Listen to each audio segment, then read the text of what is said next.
Facendo. Credo che abbiamo adesso il nostro caro fratello Carmelo. Carmelo, ci sei? Pace a te. Io ci sono. Pace, hai pure la connessione buona, grazie al Signore perché il nostro problema è la connessione, ma vedo che ce l'hai buona, vai avanti tranquillo e lasciati guidare dallo Spirito Santo. Noi siamo con te che Grazie. preghiamo insieme con te, sorelle, fratelli, dovunque vi trovate, preghiamo insieme con Carmelo. Ammettiamoci insieme, lui ci guida in preghiera e noi continuiamo a dire sì Signore, alleluia. Vai avanti tranquillo. Allora sì, io volevo leggere un brano da Prima Corinzi, capitolo 11, dal versetto 26. Ogni volta infatti che mangiate di questo pane e bevete di questo calice, voi annunziate la morte del Signore finché gli venga. Perciò chiunque in modo indegno mangia il pane e beve il calice del Signore sarà reo del corpo e del sangue del Signore. Ciascuno pertanto esamini se stesso e poi mangi di questo pane e beve di questo calice, perché chi mangia e beve senza riconoscere il corpo del Signore mangia e beve la propria condanna. È per questo che tra voi ci sono molti ammalati e infermi e un buon numero sono morti. Amen. Gloria a Dio. Io ho preso questo brano particolare perché voglio dare una lettura un po' diversa. Si parla naturalmente della cena del Signore, ma arrivato a un certo punto Paolo ci dice che chi mangia e beve diventa reo del corpo del Signore. Ora, questo corpo del Signore è ovvio che si parla di Gesù, ma è evidente che si parla anche del corpo inteso come Chiesa. E io penso che in questo tempo è vero, ci sono tanti problemi, tante problematiche in Chiesa, ma il problema fondamentale in Chiesa è che solitamente la mano fa guerra all'altra mano e tutte e due fanno guerra al piede e in generale tutto il corpo fa quello che vuole senza dare retta al capo. Fratello, sorella, io ti invito invece a riconoscere il corpo del Signore intesa come Chiesa, perché molti dei mali della Chiesa sono proprio perché non c'è questa riconoscenza del corpo di Cristo, della Chiesa, della sposa. Molti pensano che sia un dovere morale andare in chiesa più che un dovere verso l'amore di Dio. Abbiamo interpretato la chiesa come una specie di club, un posto dove ci riuniamo per battere le mani e cantare, che è pure bello, ma non riconosciamo il corpo del Signore, che è gravissimo.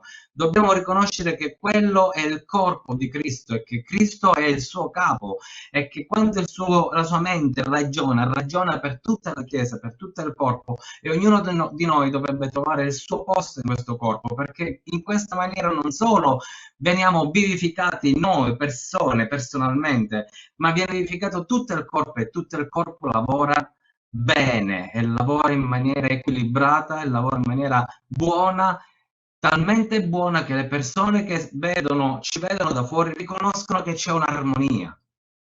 Ma dipende da noi, non esiste un credente, credetemi, non esiste un credente senza Chiesa, non esiste un credente al di fuori del corpo di Cristo. Chi pensa che Gesù, io sento dire spesso, io ho Gesù nel cuore, gloria a Dio, sono contento per te, ma non è sufficiente, nel senso che Gesù ci chiama a essere figliuoli, ma ci chiama a essere anche corpo. Sono due cose che tra di loro sono imprescindibili. Molti mi hanno chiamato per preghiere, ma la prima cosa che io chiedo dove vai in chiesa e chi è il tuo pastore, mi dicono no, io non frequento una chiesa, non è buono, fratelli.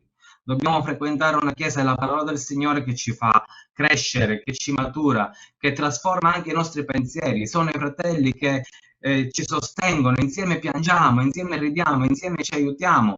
Senza il corpo di Cristo il credente è zoppo, cammina a metà spiritualmente, non è completo. Fratello, sorella, è necessario fare parte di una chiesa locale, è necessario fare parte del corpo di Cristo, è necessario che la chiesa locale faccia parte del corpo di Cristo perché nell'armonia lo Spirito Santo si muove in perfezione. È vero, noi preghiamo, lo Spirito Santo sente anche me, sente anche te, noi pregheremo singolarmente, preghiamo ognuno a casa nostra, spiritualmente siamo una cosa sola. Gloria a Dio, questo è meraviglioso grazie alla tecnologia che ci fa un solo cuore e una sola mente, ma Gesù ha detto chiaramente che tutti noi dobbiamo essere un solo cuore, una sola mente, un solo corpo. È importante questo, riconoscere il corpo del Signore, riconoscere la Chiesa che Gesù ha istituito, è una brutta parola istituzione, perché sa di cose di politica. In realtà la sposa è qualcosa di meraviglioso, la Chiesa è qualcosa di meraviglioso, è un dono da parte di Dio per ognuno di noi, affinché ognuno di noi possiamo camminare insieme all'altro fratello, all'altra sorella, sostenerci l'un l'altro. Essere in due o in tre fa sì che la mano di Dio si muova.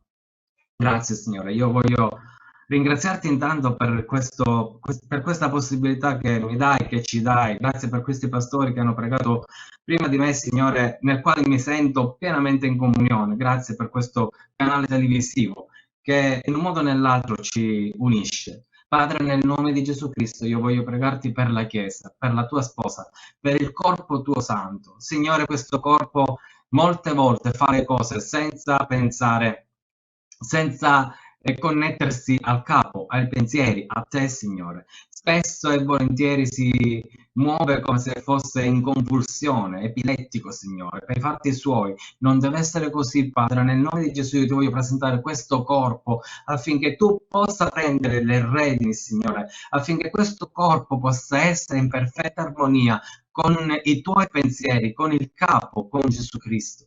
Vieni Spirito Santo nel nome di Gesù in questo momento, vieni a guarirci da ogni ferita, da ogni dolore che abbiamo ricevuto nella chiesa che frequentavamo, che frequentiamo. Non esistono chiese perfette, Signore, esistono, Signore, unioni perfette, nel senso che in te possiamo diventare veramente una cosa sola, pur pensando anche diversamente e avendo anche obiettivi diversi. Padre, nel nome di Gesù Cristo, fa che la tua Chiesa, in Italia soprattutto, Signore, trovi un'unione buona, perfetta, Signore, per la tua volontà, che si possano piegare, Signore, quelli che si oppongono ad ogni unione buona che è secondo il tuo cuore, che è secondo la tua mente. Padre, nel nome di Gesù abbiamo necessità di far vedere che questo corpo in questa nazione funziona e funziona secondo lo spirito e non secondo la carne, funziona secondo i pensieri del cielo e non secondo i pensieri dell'uomo. Intervieni, Padre, nel nome di Gesù Cristo, su tutti i tuoi figli, su quelli, Signore, che tu hai chiamato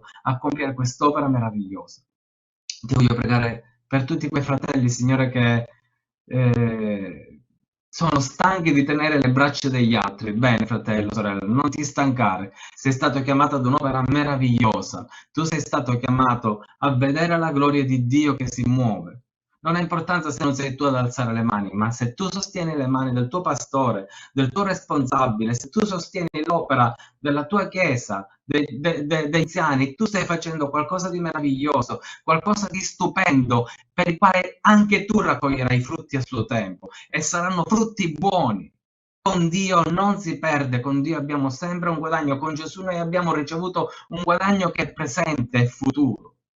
Padre, nel nome di Gesù io voglio pregarti per tutti coloro che in questo momento ci stanno ascoltando, affinché abbiano un cuore aperto alla tua parola e una mente aperta alla tua parola. Apri, Signore, gli occhi della loro mente, apri, Signore, i loro cuori, fa che lo Spirito Santo possa travolgerli in questo momento, Signore, con la tua potenza, con la tua gloria. Vieni, Spirito Santo, vieni e porta, Signore, uno spirito di guarigione e di liberazione. Vi intervieni, Signore, nel nome di Gesù, che ogni pensiero della carne venga spezzato in questo momento, che ogni pensiero, Signore, di questo mondo venga spezzato nel nome di Gesù Cristo, che ogni spirito malvagio si pieghi alla tua presenza e venga cacciato via negli abissi nel nome di Gesù Cristo. Vogliamo un popolo libero, libero, Signore, da ogni forma di schiavitù, libero da ogni forma di sentimentalismo umano e carnale, libero da ogni ragionamento, Signore, umano e carnale.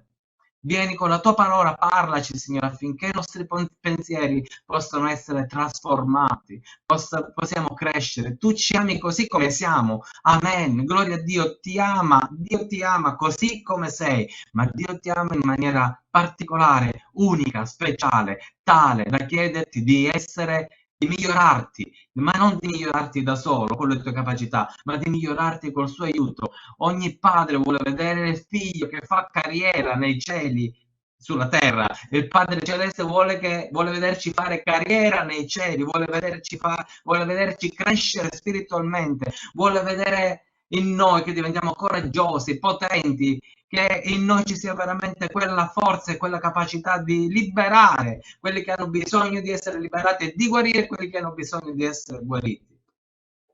Padre, nel nome di Gesù, stendi la tua mano.